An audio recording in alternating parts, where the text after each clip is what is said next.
Yeah. Welcome to way to kick it off. Good kick off there. Perfect. That's how we do things.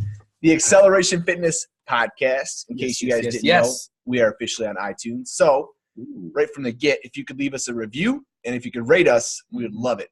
We got 6 so far. And today's 5 stars and 1 2-star. So somebody out there doesn't like us. Oh, the 2-star. Hey, just it's let not us a know. 1. Haters. You know. You gotta have haters. Gotta have haters. That's right. Yeah. Today's episode is definitely a special one. It's a redo because, like most things we do at Xceleration Fitness, we kind of just go with the flow.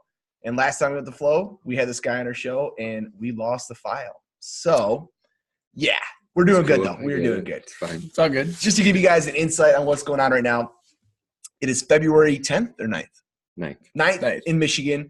We just had a huge snowstorm. There are 3 people in the gym, and you're looking at them right now.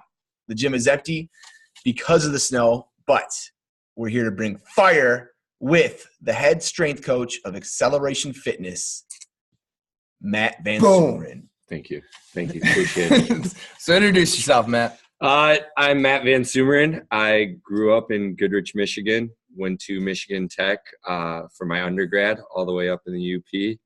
Loved it up there. Tried to spend as much time as I could. Unfortunately, they didn't want me for my post-grad. So I went to Oakland to do my master's. And from there, I coached football, basketball, and played every sport and loved training athletes, loved training people in general. I love it. Let's go back to the tech thing. So for those of you guys who aren't familiar with Michigan or Michigan Tech at all, how far is Michigan Tech from like the Metro Detroit area? Everybody knows where Detroit is. It's about 9.5 hours. Casual 9.5 hours. Yeah. And how often do you make that drive? I'll probably go up there 4 or 5 times a year. 9 hours. Just boom, straight through. So describe what it's like. Maybe someone in California listening to this has never seen the UP Michigan. What's it like driving through there? What is it like? Driving through the UP is unlike anything else, even in the lower part of Michigan. Once you hit about Gaylord area, you like civilization just kind of stops. You're just driving through the trees. You got these massive trees. There's national forests. You're going alongside Lake Michigan for a little bit, which is great depending on the time, like to see the sunset over Lake Michigan. Sometimes I've been coming home late from a trip up there, and I'll just stop off the side of the road, and there's usually 10, 15 other cars stopped on the side of the road, and it's just families in their campers watching the sunset. Then you start going to the north side of the UP, and you'll drive along Lake Superior, and depending on the time of year, then like it's completely different. Like Lake Superior is a massive lake. It's powerful. You'll see huge waves, and you'll see people playing out in the waves. Like right now in the winter, massive ice shelves and like ice just built up. I think a couple of weeks they were having a ice climbing competition up there. Damn. So it's just, Beautiful. It's beautiful. You are secluded from like civilization. I mean, you're in the trees. There's a stretch there. I think they have service now, but when I was in college and driving, there's literally a stretch for about 2.5 hours that you couldn't get service. So if you ran out of gas, had a flat tire, ran out of money coming home from college, like, hey, you got.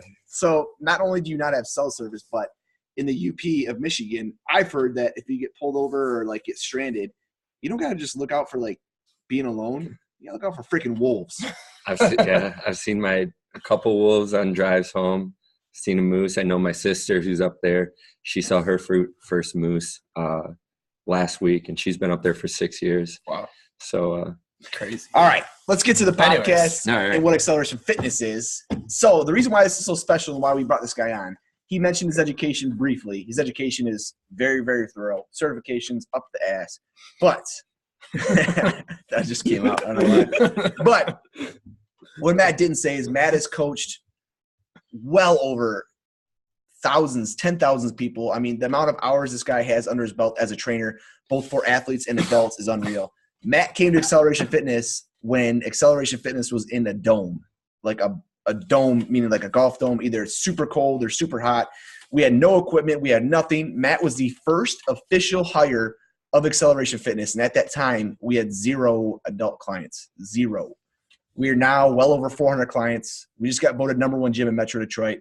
So along that journey, there's been a lot that Matt has learned, and that's what we're going to dive into today with doing these questions. So let's cut to the chase here, guys. Ready. Number 1. Hot seat. Question number 1. What is the book or books you've given most often as a gift, and why? 2 books that I've given out. When I give out books, I tend to, just because I've worked more with the athletes, they resonate more with them. And the 2 books I've given out are How to Win Friends and Influence People. That was a book, I believe you probably gave that to me or mentioned it to me. And I read it on a flight real quickly and loved just the teachings of it. I mean, it's an older book. It's from the 30s, I think.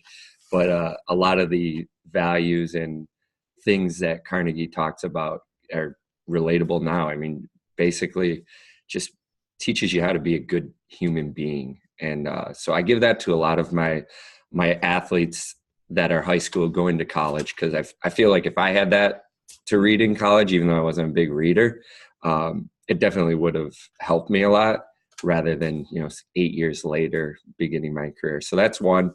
Another one that I hand out is called The Mindful Athlete. And what that is that's just about finding your inner peace and being conscious, with the sports that you're playing. So, it talks about getting in the zone where you're just focused on whatever the task is at hand, not the previous mistake that you made. Maybe you dropped a pass, maybe you missed a play, something like that. It teaches you how to overcome that and not let that affect the rest of the game or the rest of your season, practice, anything like that. So I like that, because that's another thing that I'll give to my high school athletes, is that if that was something that I had in high school, I think it would have helped me, because there was easily times that I struggled in sports with getting over a mistake, and I just didn't have the tools. Nobody taught me about being mindful or that kind of stuff. So I just let some things eat at me, and some things I'd let go. But this helped to differentiate. Know what you're doing, right? I know what you're doing. Yeah, those 2 books are huge. Oh, yeah. The Dale Carnegie one I actually used a couple days ago. Yeah. That book is one you got to read over and over to always remind yourself. Yeah. But just a quick story. I was selling my car. It was a 2002 Honda Civic. It was a beaut. I didn't even know it was 2002. I thought it was in the 90s. Yes. So this past weekend I tried selling it, and when the guy came there, I was like, it's got this, blah, blah, blah, blah, blah, blah, blah. And then I didn't sell it. The second time I did it, I drove around with this guy. I talked about his family. I talked about my family. I talked about the gym. Everything besides the car, and we became friends. When we pulled in the parking lot after driving around, I knew instantly. The guy's like, all right, I'll buy it. Like, just that little – I got that from Dale Carnegie 7 years ago. Yeah. I mean, read that if you haven't, and keep it, and then read it again. Yeah. I have notes and drawings or scribbles all throughout it. I mean, I probably will need another book here, because I think I've read it 3 times over. Yeah. So it's safe to say it's a good book. It's a good book. All right. Yes, very much. All right, next one. So Matt was prepared for this one. He told us about this already. What purchase of $100 or less has helped you the most in the last year? I mean, this has gone for at least 3 years that this has helped me. I wish I had it in college. I spend $20 on like a steamer, a clothes steamer. And I do my laundry. Sometimes I fold it, not a lot. Being a trainer, my wardrobe is pretty much shorts and a T-shirt every day or sweatpants. But this steamer really helped me, because it was $20. $20. It's a portable steamer. It'll take, I heat it up, and it takes 2 minutes to heat up, and then it'll take me 2 minutes to de-wrinkle my clothes. Can you travel with it? I can, I guess, yeah. Because that'd be huge for me, because getting stuff out of the suitcase. Dude, it's maybe this big. All right. Yeah. So I was get a steamer. What's the brand of it? I have no idea. All right, we'll look it up. I got it on Amazon. Question 3: how has a failure or apparent failure set you up for later success? Do you have a favorite failure?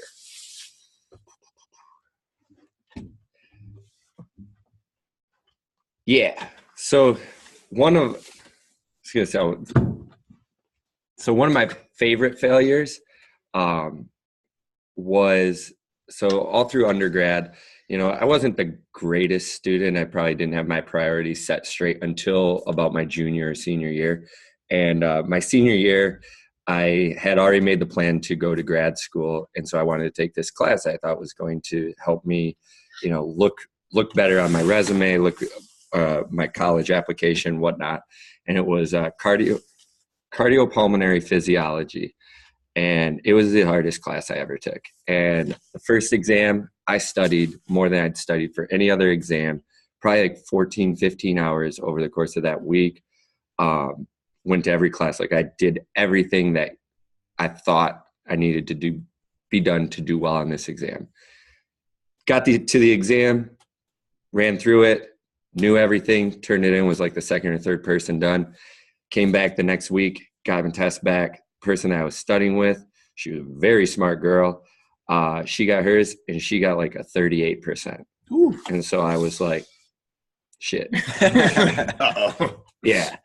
So I got mine back and I got an 18%, which is 18%. This is an exam that I thought I knew everything. 14 hours of studying for 18%. Yeah, 18%. So I failed it, to say the least. Worst grade ever. And so that was a failure. And what I did after it, I don't think works for everybody, but it did teach me a lesson. I dropped the class because I didn't need it. And realized that it wasn't that I dropped it because it was going to require work or anything like that, but I dropped it, and how it helped me was it made me realize that it's all right to fail. Because I bombed this exam, and I think before in my life when I'd done something like that, it would really eat at me, which is good. I mean, some failures you need to eat at you, but this, I kind of brushed it off and was like, that's fine. Life is going to go on. And it did help me prepare better because I realized that the way I prepared for that test was wrong. I wasn't quite listening. So it taught me some lessons, but the biggest lesson I think is that it's all right to fail. You're going to fail at a lot of things, and failure is what's going to help you grow, no matter what it is, whether it's school, whether it's business, whether it's home at life or at home, with kids, things like that. You're going to do things that are wrong at the time, but you grow from them. If you never have a failure, you're not going to learn from your mistakes. So at the time you got to 18%, I'm sure your world just crumbled around you. You probably had so many thoughts of I'm not going to pass college. I'm going to be a failure. I'm going to be this, blah, blah, blah. Maybe you didn't. That's what I would do. But it's similar to weight loss, because if people go to the scale, I trained 14 hours and I only lost 0.2. What? I'm never going to lose weight, blah, blah, blah. Or you could do what Matt did and just be like, well, what I did last time didn't work. Change up the approach. Keep moving on. Mm-hmm. Don't dwell on it. I mean, if I would have dwelled on it, this was a 3-credit class and I had that I didn't need. And if I ended up having my priority be this class, it would have taken away from some that I really did need to get into grad school. And so it helped me with the prioritization of that. So the same thing with weight loss. If you're stressing and fretting about losing these weights, will the number go down? Something like that. That's adding more stress to you, which is going to cause you to hold that weight and hurt you in the long run. So I think for me, it was just kind of brush it off and move on. The next day. Yeah. On to the next thing. Speaking of on to the next thing. On to the next thing. That's a good one. All right. If you could have a giant sign anywhere, a billboard, it could be anywhere in the world. It could say anything. It could be a picture, a quote, just a simple word. What would it be? One that I really like and I kind of go by is I actually I have a tattoo of it, and it says, "Live for today. Tomorrow is promised to no one." It just resonates well with me because a lot of things in my life, everybody's gone through their hardships, but it teaches. This quote I like because it's all about the journey and not the destination. If you're always looking at down the road at the next thing, you tend to miss what's right in front of you. And so I like that quote because I think a lot of times people just go through the day and it is what it is. And I think you need to enjoy each and every day, do something each day that's going to put a smile on your face, if not your face, somebody else. I think that's a good point, because a lot of times, especially with people listening to podcasts, they're goal-driven people. They want to get better. They want to learn from what they're doing. And a lot of times we can, focus so much on the goal that it takes away from the process. And it's the same, like we were talking with weight loss. Like we've had people where, you know, they're focusing so much on this number, and that's all it means to them is this number. And then they get it and they're like, well, what do I do now? Like, what's next? You know what I mean? And it's not you completely skipped over the kind of learning process. Or the fun you had. The experience of it. And then you almost feel empty when you reach that goal. Right. You know? Yeah, absolutely. I think it's like chasing money. Yeah. Yeah. Because honestly, like when I look back at my wrestling career and I look back at first off, the quote you just said, I don't think it's one that people will look over. Mm-hmm. Yeah, I've read that before, but they won't actually look into it like, wait a minute, holy shit. What does this mean? Like, what is the message of it? And like it's universal because in fitness, like if you enjoy the process of working out, sweating, high fives, like those are little things you take for granted. In wrestling, like I loved the climb. I loved going to practice. I loved learning. I loved like the hardest practice possible I wanted, which that set me apart. When it comes to business, what I found is that I genuinely love like tackling obstacles with you guys and like coming in here. And honestly, I'm like really surprised we even get shit done because like when you come in here, it's like, I don't know. I just want to hang out here. My son's walking through the hallway. It's just a place like I want to be. And like people in my position are just chasing the dollar. I know a lot of guys are like, hey, I want to like retire at age 45, become a millionaire, blah, blah, blah. Like sell my business. And doing the same thing every day. Like it's this endless cycle. Shout out to Andy Frischella. Is that how you say it? Andy Frischella. He talked about that. And like, he said like, and I agree. I wouldn't sell this company, telling you guys this microphone right now, for $1 million today. No fucking way. Because I'd wake up and it'd be like, what do I do now? Like, where am I going to go? Like, I'm going to walk around my house. Like, I would never, I don't know. I love just coming to work and like brainstorming with you guys, doing obstacles, like doing all those kinds of things. And I think like kind of get off topic, but yeah, let's just go with it. But like with that, like if that's your thing, that's not like, if you want to get out as soon as possible, like make as much money as possible, I don't think it's your passion and what you should be doing. You know what I mean? Because if you are truly passionate about what you're doing, you would do this every day without payment if there was a way you could. You know what I mean? Like you would do it for free on the side if you had another job. Like you would find a way to do it. There's a certain someone we know who I won't mention that Matt and I were talking about in the car yesterday. And I asked this person, you know, like, so when's this for you? Like, when's retirement for you? He's like, 7 years ago. I'm like, and I told Matt that, and Matt's like, dude, he's so smart. He can't just sit still. I'm like, boom, right there. You know, like he just loves. Well, like each and every day, like he doesn't know what the next day is going to have in for him. So I think he enjoys doing what he does. He enjoys helping people. Exactly. So like each day, that's what he's looking forward to. And that's kind of like the number one thing on his to-do list is help people.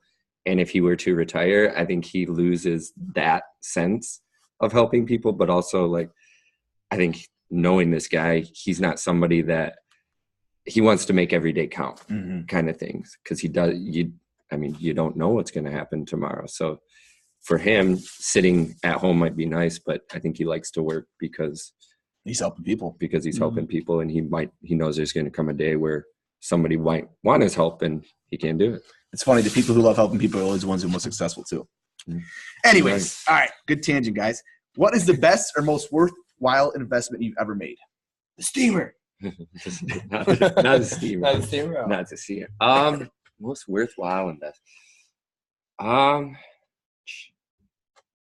I mean, I would say two. There's one literally an investment, like starting a 401k and making that a very big priority because I think that's something as a 20-year-old or 28-year-old, not a lot of people do. Especially as a trainer too. Yeah, as a trainer, because so that's one. But outside of that, I would say a big thing that an investment, if you want to call it that, is for me is just allowing myself more time to myself, like in investing in myself, I guess you could say, me time. And that can look like many different things. That can be, for me, it's going out of town, out of my close area, and usually it goes to the UP. Like I want to do some type of hiking, maybe snowboarding. Like I want to do these outdoor activities because it clears my head. And I pretty much started doing that this last year. And the difference by investing that time and investing a weekend to that instead of sleeping in or something like, has just like, I've noticed a clarity in my head, and just, it really helped me. And even I think you do a really good job of it when you're not going out of town, still taking the time. Like, I know you always like go mountain biking in the summer and stuff. Like, you know, your afternoon off, you go mountain biking versus, you know, stay and do extra work or do this or do that.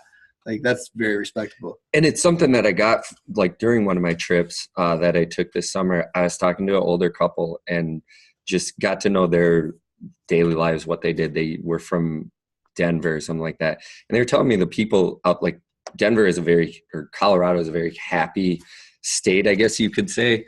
And what I think it's from is because these people go to work and love what they're doing at work, but then when they're not at work, they're not working, like they're doing something for themselves. Like they were telling me they would go on camping trips with their kids. So things like that. So it comes to prioritizing it. For me, it's something that I love to do. I love to do this here, but I find that for me, I get too stressed or maybe start getting lazy if I have too much focus on this, even though I love it. So like that just switches things up for me. Like, I mean, this dude just went to Oregon and like slept on a mountain for 9 days or something like that. So I won't make a comment on this one, but this is something this area I struggle with because I have trouble unplugging. But I just thought of something while Matt was talking. When you're in like elementary school, you go to school, you come home, and then what? Like go outside, play football, go like ride your bike. Like you do like 6 hours a day of like fun stuff. And that's like the happiest time of our life, right? Yeah. I literally thought of that the other day, actually. That same thing. I was driving by somewhere, like leaving work or whatever, and saw all these kids getting off of the bus. And I was like, it's like 2:30. Yeah. And like, I thought about like, what do they do? Like they have literally the rest of their day to do whatever the heck they want. Yeah. And we have that. I think you do have it. We're grown-ups now. We can do cooler shit. Yeah, you can do that. So it's just finding the time and place. I mean, I don't think that's something that everybody can do every single day. No. But it's good to set that time for you and say like, I need to have 4 hours to play. And some people play as nap, and some people it's like getting out and playing tag. Or I'm terrible with this, man. I get like a half hour maybe to myself. Yeah. That's what I'm mad about for sure. Yeah. Okay. All right. What? I don't even know what we're on now.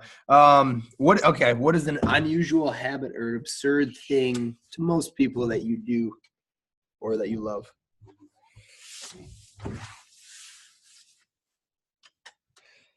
I don't know how unusual. You really didn't think about this one. It is. I mean, some people might not. This is something I've probably done for the last 4 or 5 years, is at night before I go to bed, I watch Planet Earth, or like I watch Earth documentaries. And most times I just do it because the narrator, David Attenborough, has a great freaking voice to fall asleep to. So I just like I literally turn it on just to hear his voice talking about, you know, the Komodo dragons or whatever on Galapagos Islands. But sometimes it hurts me because I get to an interesting episode and I will be up for like, like watch the whole DVD set or something like that. But that's something I think some people don't always be unusual. I can't say I ever watched Planet Earth. I've watched Planet Earth. It's pretty damn cool. But I mean, without fail, I have to fall asleep to a nature documentary or something like that. With or without neurotropics? What? Shrooms? No. just asking out here. Without shrooms. Okay. Just wondering. Okay. In the last 5 years. Turn, but it's close. Yeah, whatever. In the last 5 years, what new belief, behavior, or habit has most improved your life?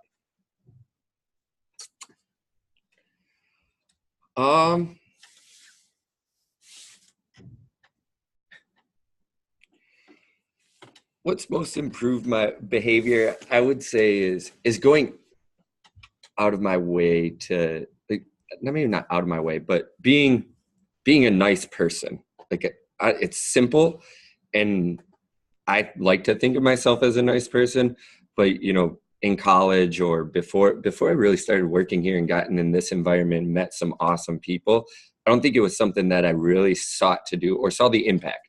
That's probably a better term. Is saw the impact of just being nice and helping somebody with anything. If you are nice, it brightens your day.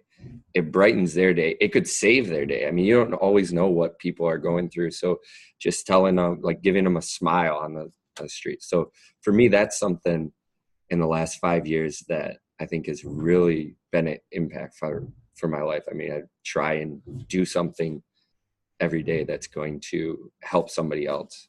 I think that's big. Just huge. It's just simple stuff. But like for me, it was the same. Like here, like that's when I really noticed it. Like everybody, like the golden rule, like whatever. You learn that as a kid. But like until you actually like see it in, like when someone says like, whether they're posting something or you overhear them, or like, yeah, they actually say hello to me and ask me how it is. Like at first you're like, well, wait, everyone doesn't do that? Like just saying hello and like asking how they are, like really asking how they are, not just, you know, the kind of normal just greeting that people use, but actually going out of your way to find out. And then it's like, wow, that can make a huge difference. Well, and there's so much negativity anywhere that just like, why spend that energy on the negativity? Yeah. Like you're on Instagram, like we have, not to our haters, but the two star guys, like, why are you projecting this negativity out? Just be nice, and it's going to make your day. Like you're not getting anything out of being negative.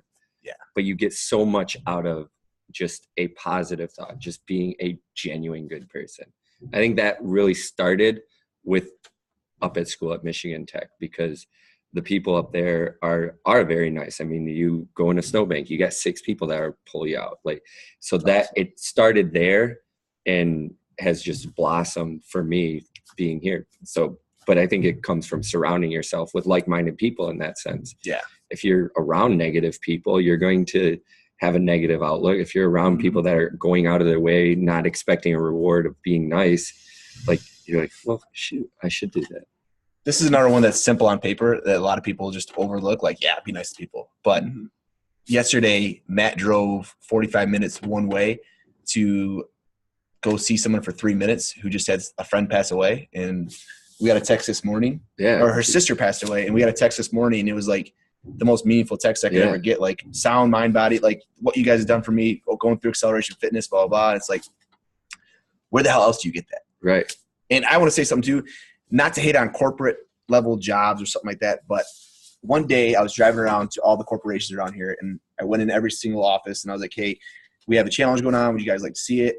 It was like mind-blowing. Like the people, they'd be at the front desk and be like, hey, can I talk to you real quick? And this girl would be like, what do you want? No. Like, holy shit, these people are pissed off. And Rob told me, I was like, yeah, that's their environment, man. It's a lifestyle. That's what it's like out there. It's like, holy shit.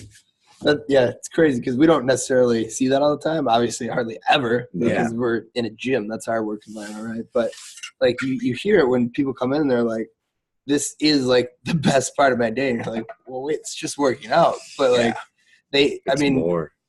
we've had people talk to us for like an hour about how they hate their job. You know what I mean? And like how everyone at their job sucks. And like, it's like, wow, glad we don't have that problem, but I mean, it sucks. Yeah, it's out there. All right, next question. Anyways. Okay.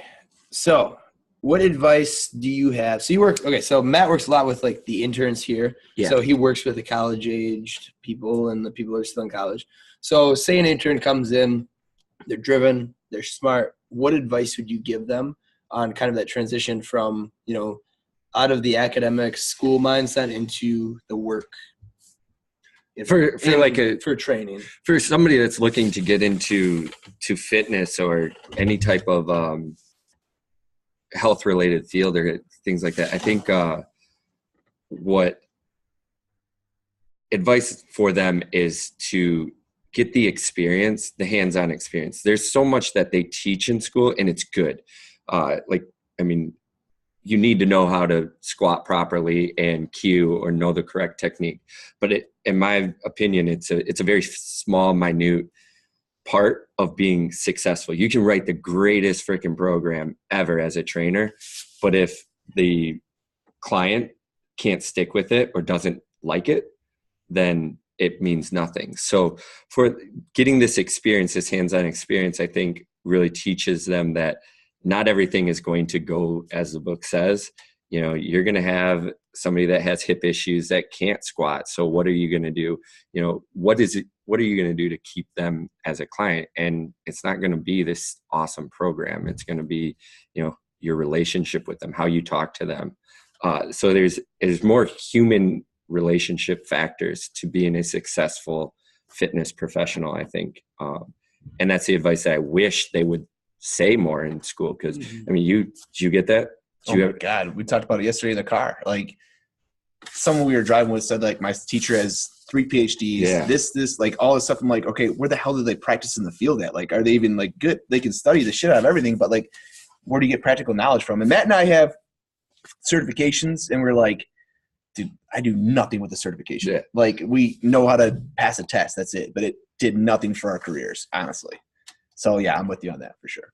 Yeah. So the advice would just be, you got to get your hands dirty, go out and try the things, because you can't see if you're going to like it by the book, by what you learn in school.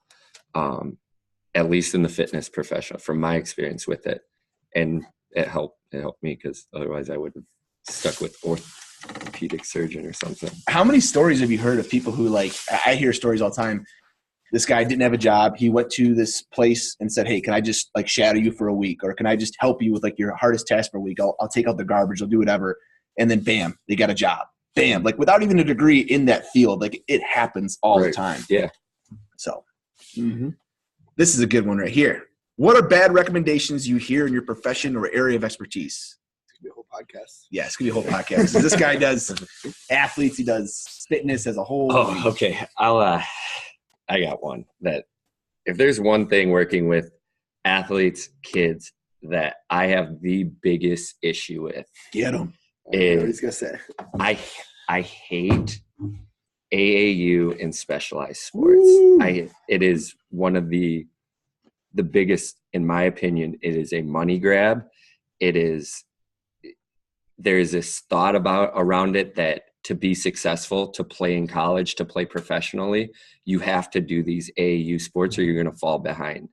And that's not true. There are many. Carson Wentz who would have been the MVP of the NFL this last year.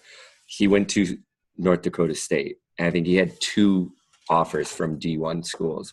Like, I don't know that this guy was playing 7-on-7 leagues or playing AAU basketball as when he was in 7th grade or 7 years old. So for me, the worst advice I think or biggest issue is that AAU and specializations is what you need to do to be successful. That's not the case. Your 7-year-old, to go back to what you guys were talking about, like having fun, your 7-year-old needs to get off the bus at 3:30 and go and play soccer outside against the garage door or the wall, something like that. He doesn't need to get off the bus at 3:30 and then from 4 to 6 go to soccer practice, and then from 7 to 8 go to hitting practice and then training. So like, I'm in the business of sports performance, but I don't want to see like an 8 and 9-year-old kid in the gym, because to me what it shows, like, it just go outside and play. There's so much more that we are losing the get outside and play backyard football, play street hockey. Like, the structured of the AAU and specialization, I think, is what hurts sports, because it has to be done. It doesn't allow for the kid to make mistakes on their own without any consequences and be creative, try new moves, you're having fun. You're not working towards, this ultimate goal. You're just playing a sport that you like on your own terms, whether that's made up rules, whether that's a variation of a different sport. You're outside playing being athletic. You're doing athletic movements. Nothing that you do outside as a 7-8-year-old would be different than if you came in here and trained with me. We would do movements that involve like playing tag. You're running, you're cutting, you're jumping over things. Like, those are things that are getting lost with the younger generation. And I do see it in the training, but it really, really bugs me, because there's this notion that you have to do travel and you have to do these sports as a young kid to be, or you'll lose a step. And I don't think that's the case. What do you see as a trainer, though? Because I think a lot of people hearing this are like, oh, yeah, we've heard this before, but guess what? My kid's still going to do it. But what a lot of people don't know, Matt is saying this from 7+ years of experience of watching athletes come through the door, seeing the results of what happens with these over-specialization. And what is that result 90% of the time? 90% of the time, they're going to be they're going to get burned out. They'll be burned out. You're having somebody do the same thing for years, for 365 days. They're going to get burned out from it. It happened to me. I loved hockey. And from about 4 until 9th grade, I was doing hockey. That was it. Every weekend. And I just was like, okay, I've had enough hockey. Like, I'm sick of traveling. So it does happen. The other thing is injuries. If you're a young kid and you're only doing baseball, whether that's, you might have a cap on your pitch count. You might have things like that, but it's year round. You're doing the same sport. You're doing the same movement year round. And this kid, you're a young kid that's developing. You're still growing. So injuries are going to be more susceptible because you're doing the same movements over and over. Whereas not specializing in one sport, playing these different sports, just resting in general allows your body, it's going to be different movement patterns. It's going to be different from a mental aspect. You're not focused on swinging a baseball, swinging a bat. Coordination. Yeah, you're not focused on that. You have a different focus, whether that's with your foot, if you're a soccer player, to hand-eye with a baseball player. So I think case in point, we'll end on this one. We just interviewed a 2-time NCAA wrestling champion a couple weeks ago. Mm-hmm. 2-time NCAA champ, 4-time NCAA All-American. I mean, you can't – one of the arguably the most decorated college athletes of all time. Yeah. When he went to quit wrestling, his dad was like, cool. Like, you don't want to do it? Like, football never was pushed in any kind of AAU, like, over-specialization. Never. But there are hundreds, and I repeat, hundreds of kids who go to college. And just from my experience, I went in with 14 people. I was the only one to go 5 years and graduate and play the sport. So for parents out there, I'll end on this. You might think you're doing something good right now, but freshman, sophomore year of college, they're going to quit. And you're going to be like, why did I do all that? You know what I mean? It just happens. Yeah. I mean, you can get a little piped up on that one. Yeah, and I think it's a big issue with young kids in sports. I really do. I do too. I want to add one thing kind of on the injury side of thing. So we train a lot of high-level soccer players here at our gym, if you're not familiar with us. And one of the groups that I had, they were, middle school age girls. And I said, hey, how many of you guys have had knee injuries thus far in your career? And these are like 13 at the oldest in this group. And I'm not kidding, probably 65 to 70% of the girls raised their hands and said that they've already had some sort of knee injury, whether it's ACL, whatever it happened to be. And these are young kids. That should not be happening. But all they've done is play soccer year round. For 3 games in a day. And exactly. 2 days. I always like to point out successful people. You talk about the sport of soccer. Mm-hmm. Aaron Bird, one of the most successful soccer players. He loved baseball. He was a phenomenal baseball player. He did, that's the thing too. If you look at the best of the best, Ray Lewis, he was a state championship wrestler, but obviously a Hall of Famer for the Ravens. Tom Brady was drafted in the baseball league or in the baseball draft as well out of high school. Yeah. Russell Wilson got traded in baseball. Jeff Samardzija, if you're not familiar with him, Russell Wilson plays baseball. He's played in spring training the last 2 years. Oh, wow. Yeah, he just got traded to the Yankees. Jeff Samardzija, he's a pitcher in the MLB now. He played college football for Notre Dame. He was you don't have to only do that thing. It definitely allows for a break, mental and physical. And I think that's the most important thing with watching what you're getting your kids into when it comes to the travel teams and things like that, because it can be very easy to lose sight and kind of see it through rose-colored glasses and not notice that you are traveling a lot. You are spending a lot of money on these things that they weren't there 20 years ago and they haven't gone anywhere. Going outside and kicking a soccer ball against the wall to work on your kicking power or your dribbling skills, that's still there. You can go to a coach, but they're going to do the same thing that you literally can do in your backyard. Yeah. And it's all transferable. Everything every athletic move is transferable. I mean, you take a rotational athlete, maybe he's played baseball forever, and you take him to a wrestling mat. Okay, let's teach how to do a head and arm throw. Very simple. And he's going to get it because he knows how to rotate his hips through quickly. And same with any sport, there's skills that transfer over. Mm-hmm. I think I'm going to kill this stat, but like in the last, it was 2000 Olympics or something like that. Mm-hmm. Year 2000 Olympics, they had a stat of the average Olympians. So these are the best of the best.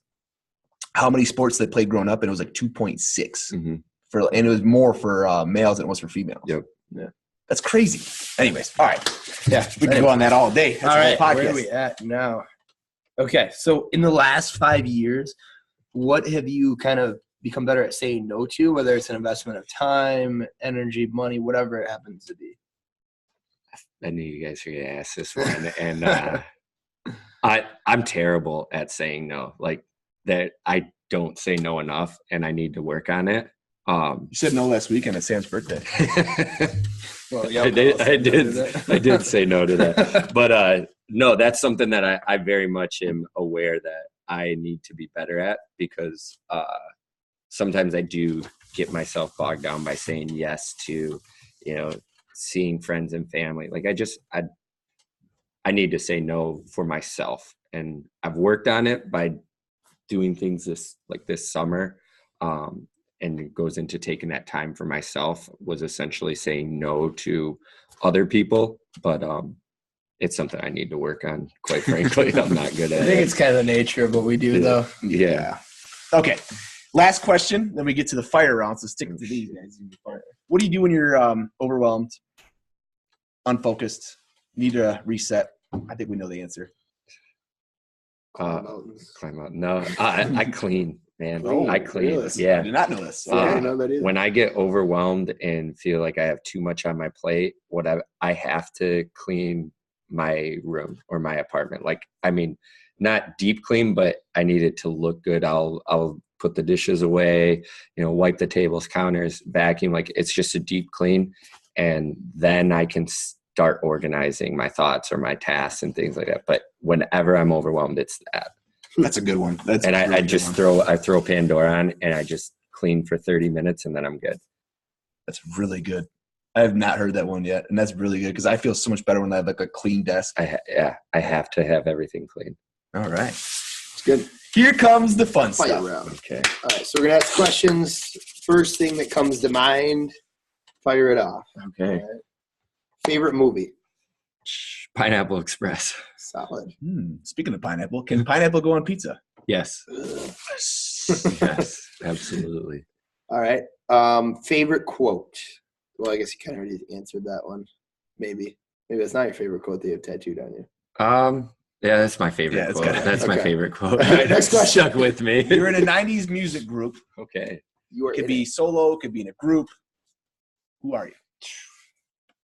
Will Smith.